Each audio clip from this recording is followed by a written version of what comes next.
I got tired of all these rumors and they hating. I feel my best when I'm worry-free. Mama, don't you worry, ain't nobody hurting me. Yeah, Lord, hear me, I just need some motivation. And I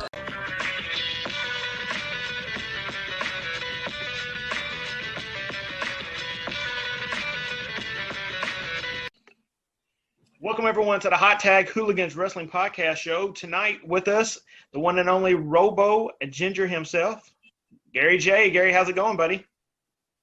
What's going on, guys? It's going pretty good. I'm just ate dinner, had my protein shake, and now I'm talking to you gentlemen. What's up? What is dinner for you? Lately, I've been trying to, get in the best shape of my life because this is quarantine thing going on. So, the first month, I didn't do anything. I was like, this sucks. And then I finally got over feeling sorry for myself, and I was like, I guess I got to get in better shape now.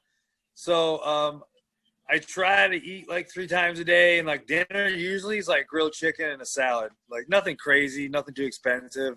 It's a lot cheaper if I'm cooking for myself because obviously if you order out 5 nights a week, there goes most of our paychecks, Absolutely. Well, I'll tell you what, Gary, for anyone who's not quite familiar with you, tell us a little bit about yourself. Oh, man. Whew. I've been in the game way too long. How about that? Man, I started professional wrestling in 2003, and I'm still running strong. So that's, 18 years? Long time. Way too long. I've been all over the country. I've worked probably every top talent known to man at this point. Most people are on to bigger and better things. I work for some really big promotions. I'm a staple in St. Louis. It's one of those things where I have a very big part in St. Louis Anarchy, which is my pride and joy. It's my home.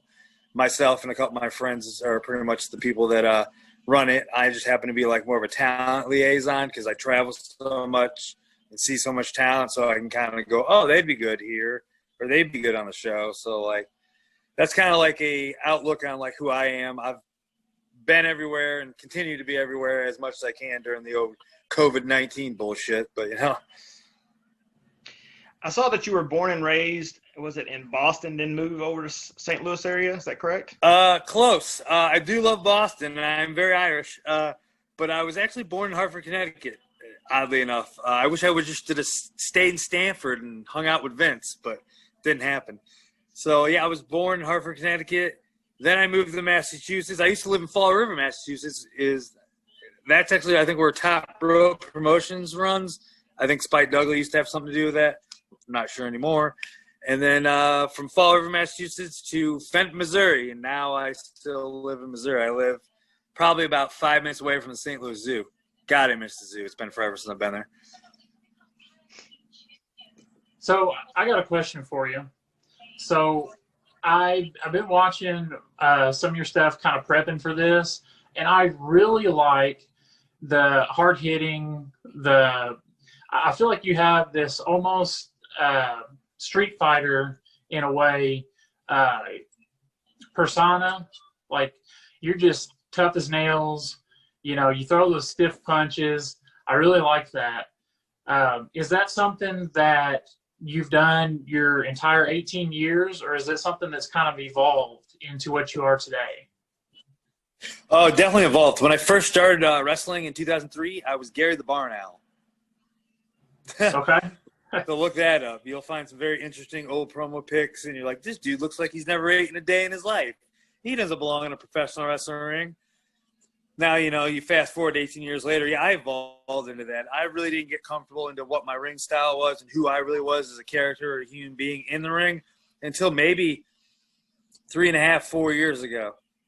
So, now that I'm really comfortable with who I am, and, obviously everybody kind of knows the whole Warhorse saga that I'm pretty sure everybody knows about by this point, we're kind of the ones that originated of getting back to wrestling to the Smash Mouth style of oh shit, this is what it's about, not hugging and handshakes. That's just not me, So I've definitely evolved into really hard hitting, stubborn, and I consider my style car crash style because you're watching it, you're like, I don't want to watch, but I can't look away. Right, and I love that kind of stuff. I was always a big fan of Mick Foley was one of my favorites. and Oh, he's my idol. He wasn't afraid to do anything, and you believed everything he was doing, whether he was taking the abuse or he was putting it out. And I think you bring a lot of that into it, and it's really refreshing to see that, because, like you said, there's a lot of stuff out there these days, and there's a little bit for everybody, and that's fine. But I really like that hard hitting stuff. Thanks, man. I mean, once again, it's just wrestling's got so many different flavors, and like that's okay. Yeah, there's a little bit for everybody, but my specific favorite at this time is just like that really smash mouth in your face style. I'm really a big, like, ironically, like the storytelling involved in that is my favorite part, because like you'll watch it and go, oh my God, like it clicks as you're watching. You're like, yeah, these guys are beating the shit out of each other, but there's a story involved with it. And like, to me, there's nothing wrong with having a good guy versus a bad guy. You know what I mean? And like, I feel wrestling's kind of lost its way with a lot of that nowadays. And there's nothing wrong with that. But like, once again, my preference, if there's a good guy and a bad guy in a match, you're automatically emotionally invested. And like, if you're invested into me, if I happen to be the good guy, that makes my life and my day so much easier than just going, okay, you got two baby faces, go out there and do 1,000 things, which is awesome. I wish I could do 1,000 things, but I'm 34 years old and my body has so many miles on it at this point. You mentioned earlier about 4 or 5 years ago, things changed for you. What was that mentally changed for you to get back to the way that you are now? I don't know. I think it was just years of like trying to figure out what was going to work and what wasn't going to work, and throwing shit at a wall, and then whatever stuck worked. And when I realized that I'm not Jeff Hardy, I'm not, going to go out there and do a whole bunch of spots. And once again, I love that stuff. It's great. But like me personally, that wasn't working for me at the time. I'm like, I want to get to bigger things, and I want to get seen by more people, and I kind of want a following, and like, you got to figure out what works for you. And it just kind of like, people say I chop really hard, or like I'm really stubborn, or like I take really crazy things and I get back up. I was like, okay. And then obviously Randy Orton's music's playing in the background. And it just popped in my head. You're like, you're Mick Foley, and like that Cactus Jack style, or like that. I watch a lot of Vader, like that kind of style. Of course, I'm not that size, but I was like, yeah, these guys had something, because they went out there and it looked like a legit fight, regardless of what they were doing. You're like, these guys are beating the shit out of each other, and they didn't have to go out there and do a whole bunch of spots. They could tell their story with like a bar fight, and I'm like, yeah. So it kind of just started evolving and clicking, and then like I eventually started the whole Gary J movement, and then just recently doing the vet violence thing, and then just kind of seeing what works and doesn't work. You have to put yourself out there. And if it doesn't work, you go, oh, okay, didn't work, back to the drawing board. But like, if you're not putting yourself out there, how are people going to know you're there? Is it safe to say that you're a big ECW fan? Oh, absolutely. Loved ECW. Like, I watch Mike Awesome Tanaka religiously. That's awesome. Along with ECW, what was some of the guys that you really followed, and is there any of them that you would say that you really tried to emulate, or take some of them and make it into yourself? I've kind of taken a lot. I've taken a lot from a lot of people, like in a way of like little influences. And if you've ever heard me talk on a podcast or talk publicly, Shawn Michaels to me is the best of all time. He's my favorite wrestler. No one is better than him. Like, just the way he is in the ring, the way he carried himself in the ring. Obviously, we all know he had his problems in the day, and he was a shitbag. But guess what? That shitbag could go out there, fucked up on whatever he was on, and wrestle for 45 fucking minutes. Most people couldn't wrestle for 10 minutes. Shawn Michaels, best of all time. He'll never see this, but whatever. I watch a lot of Shawn Michaels. I watch a lot of El Generico, 1-2-3 Kid, a lot of Undertaker. Like, just, you can take so many things away from these people and go, oh, wow, like, yeah, that makes sense. And then, like, obviously, I mentioned Vader, Cactus Jack. There's not one person I've just, like, stole anything from. I kind of watch and gravitate towards what I think is going to work for me and kind of make it work for me, if that makes any sense. Like, what would work in my world or my fight or situation? That makes perfect sense. Yeah, you talk about, growing up in the St. Louis area. You kind of missed the mark on the big St. Louis boom, probably with the Harley races and the Bruiser Brodies growing up. Yeah. But are you a wrestling historian? Yes and no. Like, I always joke around with my friends. Like, I'm not a big NWA fan, and of course, St. Louis and this area in general is notorious for the NWA. It's just not my cup of tea. Like, very talented people. They did great things for wrestling, and obviously they paved the way. But, like, me specifically, just not a fan of it. But, like, I know about it, and, like, I've done my research because obviously I'm in the business. So, like, I'm always reading things and I'm always learning things. And, hell, I just watch so much wrestling, sometimes not even just to go, I got to study. It just happens. It's just on, and it's in the background, even if I'm not paying attention to it. It's just, at this point, it's just an extension of who I am. That's how bad it is, You've had nearly 700 matches that I could look at. If you were to critique yourself as far as those nearly 700 matches go, are you more proud of the matches 1 through 500, or are you more proud from 500 to 700? I would probably say 500 to 700. Like I said, the last couple of years, I didn't even know I had 700 matches. I know Cage Match tries to keep up, but there's just so much going on. Yeah. But like I said, it's, to me, like, obviously matches happen. You got to get your reps in. You got to get in front of a crowd. But, like, to me, moments in these matches stick out more than the match, the winner, or what happened in the match. Like, to me, if you can create a moment with whoever you're in there with, the crowd will remember that. And they will remember you, so forth and so on. And then hopefully that leads to bigger and better things. Like, if you think of anything in ECW, you think about, okay, you have Mike Awesome versus Tanaka. Every time those guys got in there, obviously they're waylaying each other. But there's always moments in those matches you're like, what the fuck? This is insane. The power bomb over the top rope and to the floor to the table. I'll always remember that. That's their moment. Or one night stand when they both were like, we don't give a shit. Let's just go out there and kill each other. Legitimately. And they're just bombing each other and throwing each other everywhere. That whole match is like 10 minutes of a moment. You're like, it blows your mind. Or everybody remembers, Bam Bam Bigelow tossing Spike Duggan into the crowd and the crowd catching him. That's a moment. There's so many moments in wrestling that people like talk about more than like the match itself.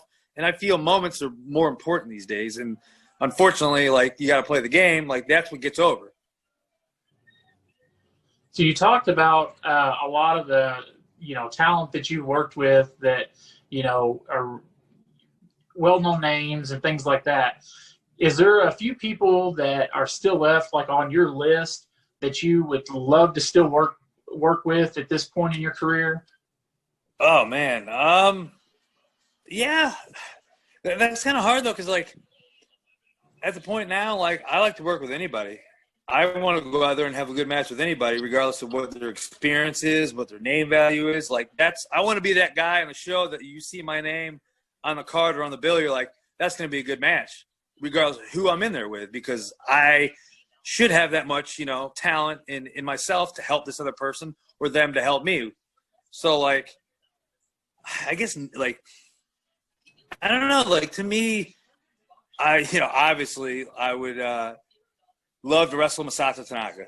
Like, I know he still wrestles, and obviously right now that's not in the realm because of, travel. But, like, that would be my last dream match in professional wrestling. As of right now, it would be me versus Masato Tanaka. For St. Louis Anarchy, they're becoming a bigger name. I feel like due to social media, people are becoming more aware of St. Louis Anarchy. Tell us a little about St. Louis Anarchy. You're saying that's your home. You're so proud of it. Talk to us a little bit about that. Basically, before it was St. Louis Anarchy, it was LWA. And then, like, a lot of me, Evan Jalisco, and Pierre Abernathy, or Pierre's retired now, so I'll call him by his real name, Matt Jackson, not the young buck. But basically, we have all known each other for 18 plus years now. We started in the business together. We trained together. We grew up together. Evan's still a really big part of the St. Louis Anarchy shows on screen and off screen, as am I. And then obviously Matt books it and, like, does the daily business. And I'm just there to, help odds and ends.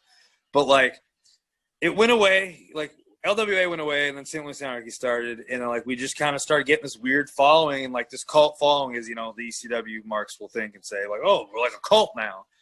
But like we started getting this like really good response from people, and this is before Twitter and social media was really, really huge into wrestling. Crazy to think that, right? Yeah. So then, like, things were going pretty good, and then a big opportunity came along, and Matt Jackson was actually hired for National Wrestling League to do a full-time salary-paid gig there and book their shows, and they were going to start. It was like a brand new thing, brand new company, but they bought out St. Louis Anarchy. So a lot of people that like do their history know what I'm talking about. So that made St. Louis, like, Anarchy went away. We were running in Spalding Hall at that point in Illinois, which is like people's home now, and like people call it like the ECW arena in the Midwest, which is very humbling because the ECW arena is like magical to me. But so St. Louis Anarchy went away, and then NWL was around. I was part-time contracted there. Basically, it's almost like a smaller scale AEW. It's crazy how that worked because I feel it took a lot of the business models from NWL, put them into themselves, and then obviously now we have AEW. But like, we were running house shows with like 400 or 500 people. They were doing TV with the big TV like screens and production of monitors, drawing like 500 people. It's just the money wasn't there at the moment. So the owner, the guy that initially, you know, bought everybody out major, didn't want to do it anymore. So he's like, well, we're closing down. So Matt was like, maybe we run one more St. Louis Anarchy show. Maybe we just put a tweet out, hey, is this thing on? I think it was on our Twitter. And we just got this insane response of like people like, oh, I had to leave work. I was so shocked that there was a tweet that could be a show, and like this crazy response of like what the atmosphere ended up being and it is now. It's just like, obviously the talent is very talented at St. Louis Anarchy, but it's not about one person or the other. It's the whole atmosphere. I think we hashtag it all the time, Anarchy atmosphere. It's like you go to that building for the whole experience, and then you just get a fucking amazing wrestling show as well. Between the fans, the pizza guy, the bar, like that building has its own aura now, and it's insane. So like that's kind of like a short story that could be a very long story, but like if you have IWTV at all, our back catalog is on there. Just look up St. Louis Anarchy. So like you can watch the shows and oh man, it just happens like it's really good about creating moments there as well. And most of the moments created in that building are never booked on a piece of paper. It kind of just happens out there, which it should. And like you watch it, and you're like, wow, this is amazing. And like I was part of that. It's an atmosphere. It's kind of like its own ECW feel. Right. I saw that you guys were going to have to cancel the second part of your upcoming show. Is that correct? COVID again, really high now. Yeah. Yep. Because we have the whole Spirit of Spalding tournament, which is pretty much our version of like a block tournament, like New Japan's G1. So like, yeah, we had like everything taken care of. We're like, all right, here's what we're gonna do: 2 shows a month, 50 fans a show, because we had to do something because we can't just sit around. We're trying not to. We're trying to like produce for our fans and give them something, regardless of what the content is. Cheap plug for St. Louis Anarchy's YouTube. If you guys put this out, check it out. But like, so obviously we ran one show, Block A, went great. It was great. You know, people loved it. And then boom, fucking numbers went up again. And like Madison County, where Alton is, and like where the hall is like, nope, we got to put a restriction. Can't do this, can't do this. So right now we're kind of SOL. We're supposed to have a show September 4th, but definitely probably not going to happen at this point. Are you able to take other bookings right now, or are you just in this COVID web? Are you going to be like for other promotions or? Oh, absolutely. Like, you know, I'm willing to travel and, you know, take bookings. Obviously, some of them are few and far between right now because everybody's very scared, and that's okay. Like, I only take bookings if I'm comfortable. I honestly took a COVID test probably 2 weeks ago now, just for myself because I had been traveling. I was in New Jersey, and I was like, I just want to get tested. I was negative, so that's all good, and I plan on taking another one, I don't know, a couple weeks out. Like, obviously, I'm doing everything I can in my power to do my job still, but be very safe. And if everybody could do the same and just wear their mask, we'd be in a lot better shape. But we obviously know people throw fits about that. My personal belief, it doesn't hurt to wear a mask. Yeah, we know all about that. Where we work at our shoot jobs, we have to wear a mask all day long. So Yeah, absolutely. And I mean, just because maybe I'm not the biggest fan of wearing a mask, but that might help someone else out, and it doesn't get them sick. They don't get me sick. It's like, if we could just help each other out a little bit, I think the country would be in a way better state. But obviously, we've realized and found out during this last 5 months that people are really selfish and don't give a shit.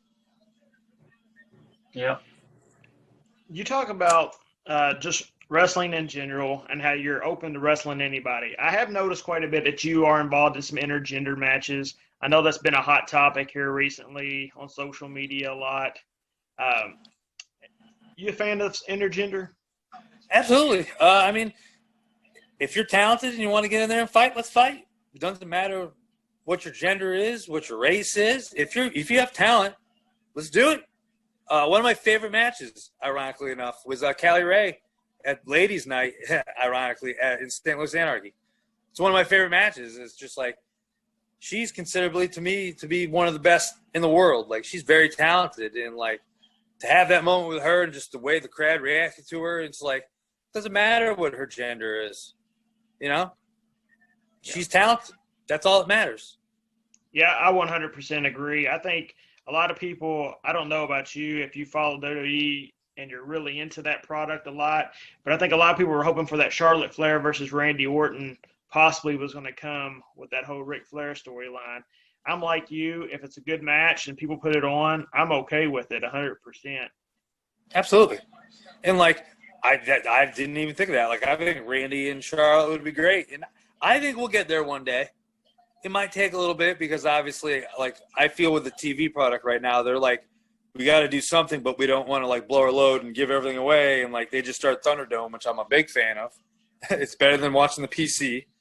But like, they're trying to figure shit out as much as we are because they can't. They're kind of, their hands are tied. You got to think WrestleMania this year was 2 nights at the Performance Center, considered like, and it was supposed to be in a humongous stadium. Like, it just blows my mind to think that like we've shut down that much.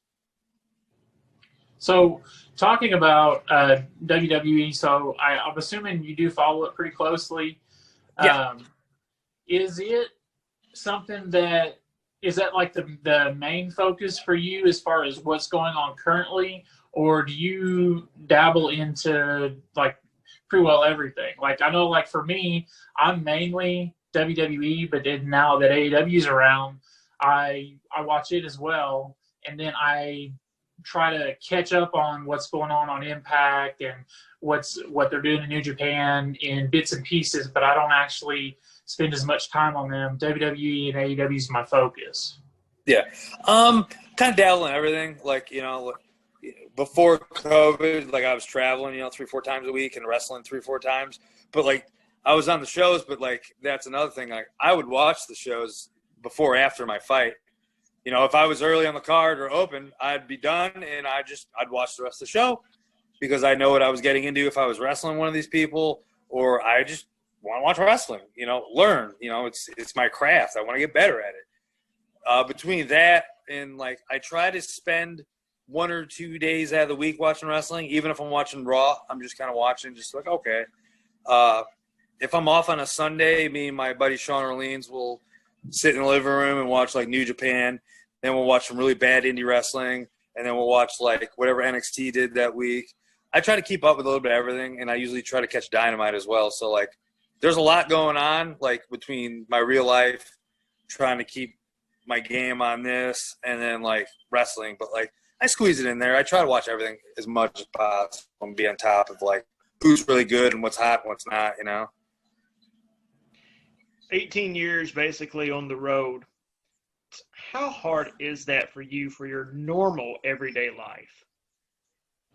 Well, I mean, I've been divorced twice, so not because of wrestling, but I'm sure that was a play. But I love it. Like, I'm 18 years in, and I feel like I'm just now hitting a stride, and I'm like, I truly believe the best years of my career are still ahead of me, and that's 18 years later.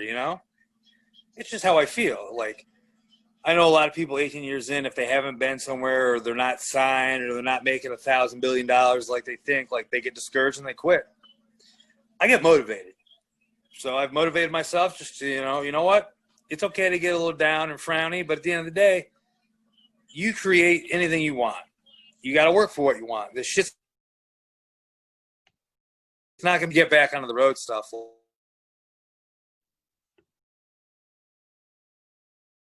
Area, that's great. But then you have to go to those shows, try to sleep, try to eat, try to maintain like a normal human being. And then you have to drive, let's say, 8 to 12 hours home if it's that far away, if not longer. And then you have to get back in your real like reality of like, now I got to hang out with my girlfriend or go to work or make sure my cats are fed or do my laundry or like very easy things for most people. But like when you're in a car that long, like it's almost like jet lag. Same thing as jet lag. You're on a plane that long or on a plane constantly. You're in a car that much. That's worse for your body. The wear and tear from that, to me, is worse than being in the ring sometimes because you're just cooped up. When you look at the wrestling landscape, you're kind of the veteran right now. Who are some up-and-coming talents that you've been working with over the last 2 to 3 years that you think could have a really bright future here? I'd say bright future-wise, like even if I don't have a hand in them, like there's a lot of good people in St. Louis right now. It's just right now there's nothing going on, so like it's kind of everything's frozen. Not as cool as the movie, but frozen. But like you have like a Mike Outlaw who's been in the game a while. He's awesome. He's really talented. That dude walks into a room and he has instant charisma, and the crowd automatically reacts and loves him. Like you don't get that. You cannot train charisma. As hard as you see and try on TV sometimes, you're like, I don't care what they do. That dude does not have it. You just know. Mike Outlaw has it. That dude is going to be a star. He just needs the right opportunity and be seen in front of the right person. You have a Matt Kenway. Kid's jacked. Looks like $1 million. Another thing, he's going to be a star. He studies his craft. He's a student of the game. He's really into like just your basics and your beginning, middle, end stuff. He's a really good heel. He's a guy that like he'll be the future. Jeremy Wyatt, he's been wrestling 1,000 billion years as well. He's the current champion for St. Louis Anarchy. Not seen. He doesn't play the politic game because he don't give a shit. He can go in the ring and prove he's best in the world. He don't need to tweet about it. He's probably the biggest one. I'm like, man, if Jeremy Wyatt was on this card, it'd be a whole bunch better. I've wrestled Jeremy, I don't know how many times. The last time we wrestled, we went an hour on a Thursday night. So, like, ask Fred Yehi about Jeremy Wyatt. Fred Yehi has another guy, not young and up and coming, but why isn't Fred Yehi under contract? Blows my mind. Like, he is insane, the talent that guy's got, and he's unique looking. So those are just a couple that you put me on the spot. I just rambled some names off. But like, you're fine. You're fine. Let's see. There's obviously people know about I forgot her name. She'll kill me for forgetting her name. Alice Crowley. Not the name I was thinking of, but I fought her at Mid-South. I think she's like 15 or 16. She's got so much potential. Yeah. She's got Billy Starks is the name I was thinking of. Those two, so much potential. The sky's the limit for those two. They just need to stay very humble, and they need to stay in school, do their real stuff, and then do wrestling. Because you can't let one go over the other because then it'll fuck everything up. Trust me. So, like, those two are uber talented. You have, let's see, I think his name is Miles. He did a seminar of mine like 2 weeks ago. Terrible names. He just wrestled Braden Lee. Miles Morales. Yes. I think they had a match last Friday, him and Braden. Braden's another guy, super athletic, very talented. Like, so many young, hungry guys now that have so many more advantages than when I started. Because when I started, no one wanted to help you. You're just a green kid that's 150 pounds. Fuck off. It's a new day and age. There's so much that you can learn from. Everything's at your hand, fingertips. You can get on your phone and literally look at YouTube videos, learn stuff, learn who's doing seminars, look stuff up. Back when I started, back in my day, when we had horse and buggy, we didn't have that. there wasn't a lot of people veteran-wise that wanted to help. Nowadays, there's plenty of people with like stature of a veteran who I consider real vets that travel still and want to help other people, because if you're not good, eventually I'm going to be wrestling you, and why would I want to have a shitty match? You know, you want to help people. You want them to be as good as you so you can have good matches. So, yeah, like that's kind of a whole rant there. Aaron Williams, I'll put over 1,000 times over, obviously. He's a guy that's been at the game as long as me. Why he's not under contract, beyond me. To me, he's the best professional wrestler from Ohio, and that says a lot. Well, before we let you go, where can we see you next? I believe next is September 26th at 01's studio taping. I believe it is actually me and everybody's good pal Bastard Cassidy, round 2. So, Hey, I before we get off here, so I want to point out that your number one wrestler in the world, that your all-time favorite, is not Bret the Hitman Hart, and I appreciate that. oh, man. Don't even get me on Hart. Oh, Bret. Ugh. I'm not a Bret Hart fan. He's very talented and, like, great, but he's not even on my top 10 list. Yeah, it's Aaron's favorite, so I always give him a hard time about it because I say he's not even the best Hart. Because I'd take Owen Hart any day over Bret Hart. Oh, absolutely. I watched Bulldog and Hart from SummerSlam 92 in Wembley Stadium. That is the best Bret Hart's ever looked because he had to carry Bulldog for like 30 minutes. Okay. Yeah. Do me one favor. I don't know if you've seen the match or not, and that's fine. There's always going to be that Bret-Shawn debate, and that's perfectly fine as far as that goes. Try to watch Bret versus The Undertaker from one night only. It's a UK pay-per-view. It's actually on the WWE Network.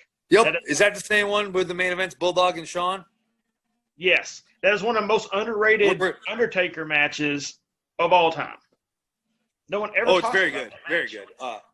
That match is awesome. And that main event's insane because I don't know what Shawn was on that night, but he's like bouncing off the walls for 45 minutes. And then beats Bulldog with a fucking figure 4, and the crowd's just pissed. Yeah, I'm just going to say one more thing. Just going to say one more thing. It's hard to have a bad match with The Undertaker. True. I've seen some. Yeah, but it's hard. To me, Taker's the dude. He's the man. Like, many say him and Shawn, number 1, was like the best wrestling match of all time. And I mean, I'm not going to argue that. I believe that was one of the matches that made you go, well, I don't even know why I do this or watch this because that ended it. That's the business. Like, goodbye. Right. But yeah. Well, Gary, we appreciate you joining us tonight. Man, best of luck to you, 100%. Hopefully we can get together soon and do this again. Definitely great to talk to you. Oh, hell yeah. Thanks for having me on, guys. And anytime you guys want to talk or have me plug your stuff or, like, hang out at a show once everything's, like, not insane, let's do it. All right. Hey, if you need to give us a flyer or anything about a show, we will plug it. We'll post it on our social media. We'll get you taken care of. Awesome, man. I appreciate it. And hopefully the rest of the interviews this week go well. Yeah, hopefully. Thank you. Thank you, sir.